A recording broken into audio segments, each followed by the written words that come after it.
கோவை மாவட்டம் மேட்டுப்பாளையம் அருகே பள்ளி பேருந்து மீது தனியார் பேருந்து மோதும் சிசிடிவி காட்சி வெளியாகி பரபரப்பு. கோவை மாவட்டம் மேட்டுப்பாளையத்திலிருந்து கோவைக்கு தினசரி தனியார் மற்றும் அரசு பேருந்துகள் இயக்கப்பட்டு வருகின்றன. இதில் தனியார் பேருந்துகள் காலை மற்றும் மாலை நேரங்களில் போட்டி காரணமாக அதிவேகமாக இயக்கப்பட்டு வருவதால் தொடர்ந்து மேட்டுப்பாளையம் கோவை சாலையில் விபத்துகள் ஏற்பட்டு வருவது, இதனால் பல மனித உயிர்கள் பலியாகி வருவதும் தொடர்கதையாகி இருந்து வருகிறது.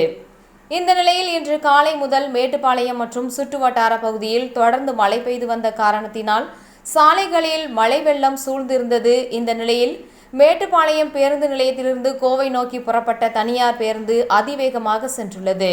அப்பொழுது காரமடையில் செயல்பட்டு வரும் கிறிஸ்து அரசர் பள்ளி மினி பேருந்து மாணவர்களுடன் கோவை சாலையில் குட்டையூர் அருகே சென்று கொண்டிருக்கும் போது பள்ளி பேருந்தின் பின்பக்கத்தில் அதிவேகமாக வந்த தனியார் பேருந்து மோதியது.